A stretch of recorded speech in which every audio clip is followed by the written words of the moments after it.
मेरो क्यामेराको बारेमा कुरा गर्नु पर्दा चाहिँ 65 to 70 जति पर्यो। ल मुला के हो यो स्विमिङ पुलै बनेछ त्यहाँ छ्या ओए बिस्तारै गाडी नै आएछ त यहाँ त हो स्पिड चेकिङ हुन्न होला यहाँ कुदाउनु पर्यो एकचोटि।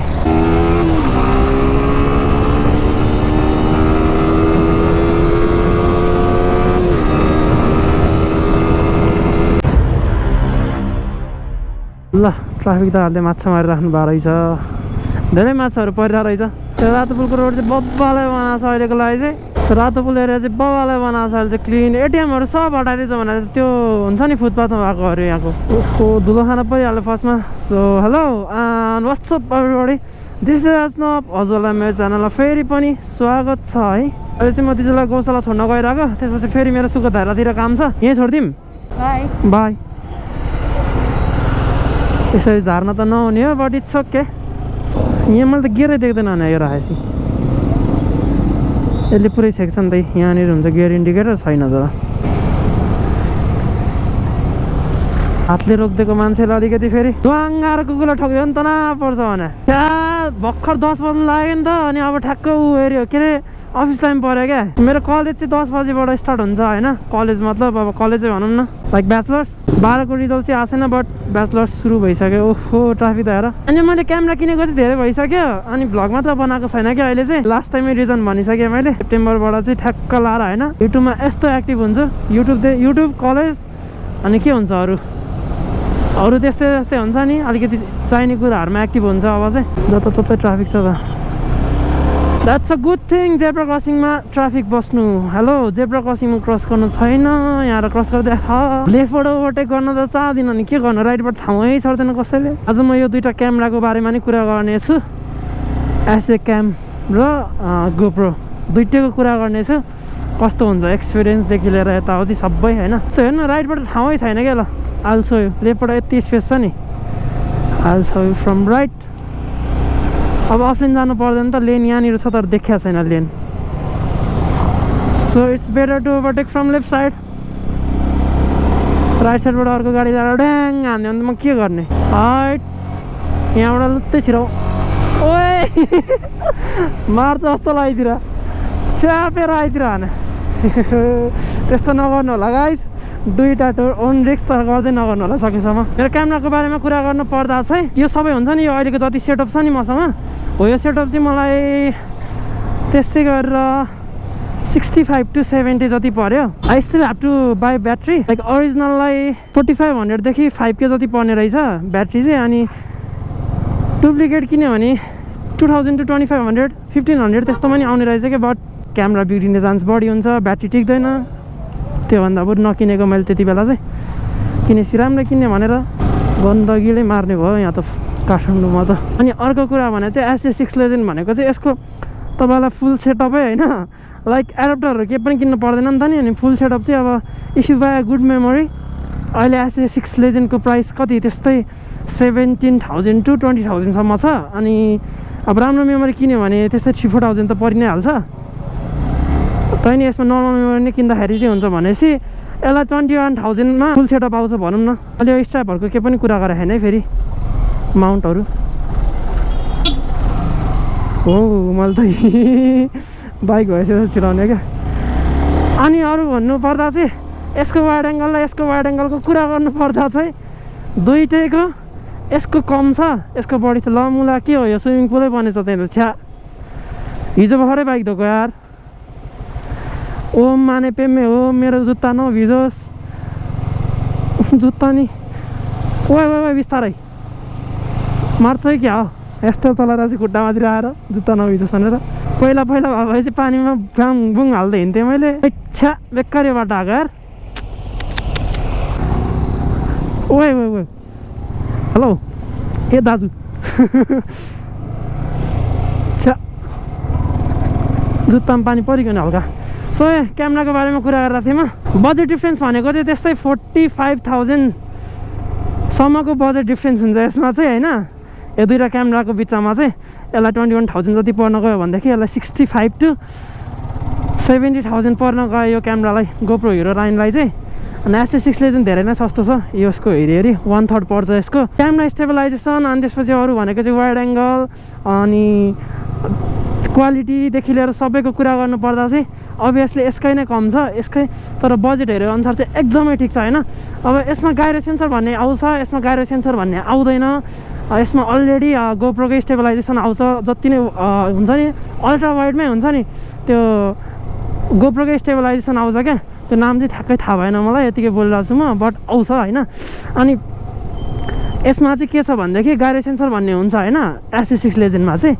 वाइड त वाइड राम्रै आउँछ, ठिकै आउँछ, ठिकठाकै आउँछ होइन, राम्रै आउँछ, क्वालिटी सलिटी देखेर लिएर यति यति होइन, बजेट अनुसार एकदमै राम्रो आउँछ। तर यसको हामी हुन्छ नि अब मोटर भ्लगिङ गर्नेलाई त जति वाइड भयो त्यति राम्रो हो नि त नि, अहिले गोप्रोको भएको जस्तो। अनि त्यो हेरे अनुसार चाहिँ स्टेबलाइजेसन चाहिँ ठ्याक्क वाइड इनेबल गरेपछि, वाइड एङ्गल हुन्छ नि त्यो इनेबल गरेपछि गाडी सेन्सर आफै अफ भइदिन्छ। त्यही कारणले गर्दा चाहिँ वाइड एङ्गलमा स्टेबलाइजेसन थोप्पै मिल्दैन, थोप्पै यति हल्लेको नि हुन्छ नि एकदमै क्याच गर्छ क्या क्यामेराले। जति मुभमेन्ट भयो नि त्योभन्दा अलिकति बढी नै क्याच गर्न खोज्छ। अनि गोप्रोमा चाहिँ त्यस्तो छैन, एकदमै स्टेबल छ। अहिले जुन क्वालिटी हेर्न राख्नु भएको छ त्यो गोप्रोको भयो भनेदेखि अहिले यो चाहिँ S6 लेजेन्डको क्वालिटी भयो। मैले पहिला युज गर्ने भनेको चाहिँ यो फोनबाट युज गर्थेँ, यो पोको X3 Pro, जसमा चाहिँ क्यामेराको लेन्स 0.6x सम्म राख्न मिल्थ्यो। त्यसले गर्दा म हल्का हल्का चाहिँ जे होस् बनाइरहेको थिएँ। अनि फोनभन्दा क्यामेरा चाहिँ झुन्डाउन सजिलो यस्तो भयो होइन। फोन त झन्झट हो क्या फोन भनेको चाहिँ, अलिकति यत्रो भ्याद्दा पनि देखिने। तर अब मैले गरेँ जे होस् 1.5 वर्ष जति चाहिँ फोनले नै गरेँ, 1.5-2 वर्ष। अनि त्यसपछि यो क्यामेरा आयो, यो क्यामेराको अलिकति हुन्छ नि त्यो स्टेबलाइजेसन मन नपरेर फेरि यो किनेँ मैले। अब I will suggest you to buy a GoPro then any of the action camera क्या। लाइक मोटो भ्लगिङको लागि गोप्रो इज बेस्ट भनौँ न अहिलेको लागि चाहिँ। मैले युज गरेसम्म यो दुईवटा क्यामेराको कम्पेयर गरिरहेको छु नि त, स्टिल फोन पनि कम्पेयर गरिरहेको छु अलिकति। फोन यसको भन्दा मेरो फोनको क्वालिटी राम्रो छ अलिकति, वाइड लेन्स चाहिँ यसको राम्रो छ। तर वाइड एङ्गल यसको यो S6 लेजेन्डको हटायो भने चाहिँ फोनको भन्दा नि राम्रै आउँछ है क्वालिटी के। त्यही हो, अब सकेसम्म गोप्रो नै बाई गर्नु त्यो एक्सन क्यामेराहरू युज गर्नुभन्दा। इफ त्यो चाहिँ प्राइमेरी क्यामेरा हो भने चाहिँ गोप्रो नै एकदमै बेस्ट भन्छु म चाहिँ। अनि अब त्यो नि छैन भएन मलाई क्यामेरा नै चाहियो भने चाहिँ you can go for it. तर अलिकति जति गोप्रोहरूले सेटिस्फ्याक्सन दिन्छ नि त्यति चाहिँ नदिन सक्छ S6 लेजेन्डहरूले। नराम्रो चाहिँ भन्न खोजेको होइन, ब्याट्री ब्याकअपदेखि लिएर अरू सबै ठिक छ यसको S6 लेजेन्डको, एकदमै चिप पनि छ। ब्याट्रीहरू सामानहरूदेखि लिएर सबै चिप छ क्या अहिले। अनि यसको यसलाई चाहिँ माइक एडाप्टर चाहिन्छ भने यसलाई माइक एडाप्टर पनि चाहिँदैन, सिधै डाइरेक्ट जोइन गर्न मिल्छ भनौँ न यो क्यामेरामा डाइरेक्ट सिधै डाइरेक्ट। अनि भोइस क्वालिटी माइक क्वालिटीहरू एकदमै राम्रो छ त्यसको, S6 लेजेन्डको गोप्रोको सबै एकदम बवाल छ। अब द्याट्स योर चोइस होइन। सकेसम्म चाहिँ फोनको क्यामेरा राम्रो छ भने चाहिँ त्यहीबाट भ्लग गर्नु, गोप्रोको लागि जम्मा गरेर अनि पछि ठ्याक्क मैले गरे जस्तै झ्यापा लाएर गोप्रो किन्दिनँ क्या। 2000 years later केटाहरूलाई मर्ने गरी कल गरे यहाँ बसेर होइन, कलै उठाएन अनि भर्खरै गइदिएर क्या नदेखिकन। सो अब चाहिँ हामी कलेज जान्छौँ। अनि if you have any queries about GoPro and S6 you can ask me. हाम्रो कलेजको नाम छोपदिरा, यहाँ एउटा ब्लक छ भने उता एउटा ब्लक छ, एउटा मात्र होइन थुप्रै छ। अझ खै कुन चाहिँ ब्लकमा अब त्यो पनि थाहा हेर्नुपर्छ। यहाँ छ हाम्रो पार्किङ चाहिँ, अनि अर्को उता छ 3 ठाउँ पार्किङ छ क्या, मलाई नै थाहा होइन। कलेज एक्सप्लोर हान्नुपर्छ आफैले। केही समयपछि ए हनै गरे होइन चाबी कस्तो चाहिएको खाएर। हजुर दिल्ली बजार कोही पनि जाँदैन।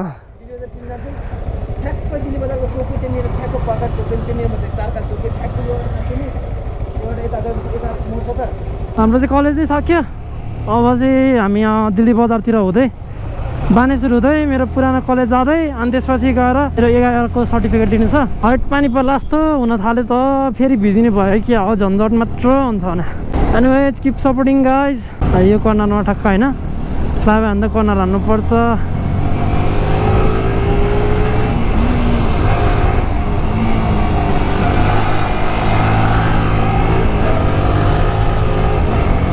हाम्रो बिजुली बजार पुल अझै मर्मत भएर लाइटहरू छ क्या र यहाँ, लाइटहरू हल्ला रहेछ।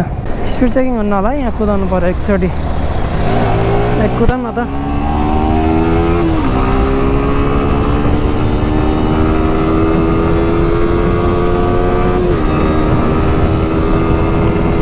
एक 103, 107 ल भयो, रमाइलो भयो। बेलालामा कुदाउनु पर्छ खाली बाटोमा कुदाएको है फेरि otherwise limit is 50 so you better be careful 11 को सर्टिफिकेट लिएपछि थैत्तेरिका सब एकैचोटि छोडिदिरहेको क्या यहाँको ट्राफिकले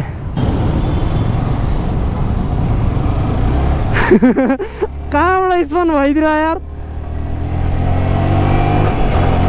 यता स्पिड चेकिङ चाहिँ छैन होला सायद but I should be careful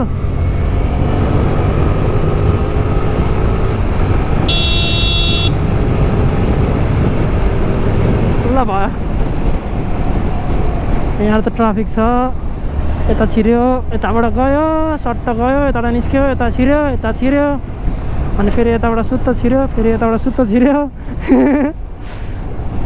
it's like a game क्या कस्तो रमाइलो हुन्छ भने अरूलाई चाहिँ हाम गर्नु भएन जे होस् छप्री पाराले अरूभन्दा नि भिचेको ब्रेक चाहिँ छ नि यो बाइक कुद्ने अनुसार चाहिँ एकदमै बवाल ब्रेकिङ देखाएको छ क्या मलाई चाहिँ पुगिरहेछ जे होस् होइन नन एबिएस हो मेरो बाइक टोटल्ली मलाई जतिको हान्ने त्यति मात्र लाग्छ लाइक एबिएस चाहिँ अलिकति डर लाग्छ कि मलाई तर त त्यो नन एबिएस चलाउनेहरू हुन्छ नि एबिएस चलाउँदाखेरि ब्रेक हान्ने ब्रेकै नला जस्तो हुन्छ क्या किनभने स्लिप हुन दिँदैन बाइकलाई सकेसम्म अनि त्यो कारणले गर्दा चाहिँ हाम्रो त्यो ब्रेकहरू हुन्छ नि फुत्त फालिदिन्छ क्या हाम्रो जस्तो यस्तो झ्याप्प लाग्दैन कोही झन्डै लडतिर जे झ्याप्प लाग्दैन क्या अनि नन एबिएस भने चाहिँ के हो भनेदेखि लाइक साइकल चला जस्तो ठ्याक्कै आफूले जति हान्यो त्यति लाग्छ पछाडि अलिक बढी लाग्यो भने स्लिप खान्छ टायरले अगाडि पनि लाग्यो भने झ्याप्प स्लिप खाइदिन्छ जस हल्का केयरफुल हुनुपर्छ अनि नन एबिएसमा ब्रेकिङ जस हुन्छ नि प्र्याक्टिस गर्दै गयो चलाउँदै गयो हात बस्यो भने नन एबिएसमा एकदम बवाल हुन्छ क्या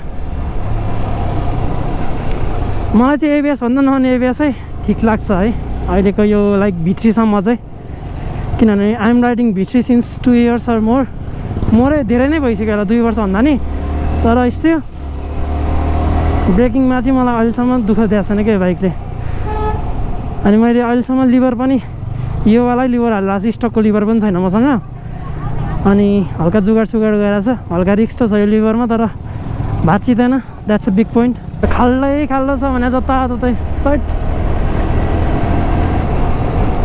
पायो फेरि अर्को खाल्डो चल्दै अब भ्लग चाहिँ फर सर्टेन टाइम यस्तै टाइपको भ्लगहरू आउन सक्छ किनभने लास्ट टाइम मैले एक्सिडेन्ट हुँदा अनि यताउति गर्दा हुन्छ नि लाइक युट्युबलाई एकदमै हुन्छ नि कन्टिन्यू नै दिइनँ क्या अनि त्यही कारणले गर्दा चाहिँ च्यानल फ्रिज भइरहेको छ आउने भिज पनि आउँदैन नि त अनि त्यही कारणले गर्दा चाहिँ जे होस् धेरै ग्याप नराखौँ भनेर भ्लग गर्दै हिँडेको के छ नचिन्दिर मैले त अघि बोला जस्तो लाग्थ्यो हो कि होइन जस्तो लागेर कहाँ गएर बोला जस्तो लाग्थ्यो हो कि होइन जस्तो लागिरह्यो क्या जक्सन म्यापमा हेर न एकचोटि थाहा नै छैन मलाई प्लाटिनम रातो पुलबाट सिधै गएपछि प्लाटिनम निस्किन्छ ज्ञानेश्वर साइडबाट सिधै गर होइन लेफ्ट लिने अनि त्यही राइटमा प्लाटिनम हो गरेर कलेज गएको इस्लिङटन नि गयो त्यसपछि अनि 11 को रिजल्ट दिन गयो लिभरपुल अनि घर गएर अहिले भात खाएर अनि फेरि निस्किने एउटा राइड जानुपर्छ पछि कुनै दिन अब किन हेडलाइटहरू चाहिँ क्या होइन हाम्रो अभिनव यहाँ बाढी आइसक्यो यहाँ पनि ल केटाले बाइक बल बनाएको छ अहिले जे होस् के अरे हेडलाइटहरू झिक्दै नम्बर प्लेट पनि छैन क्या र यस्तै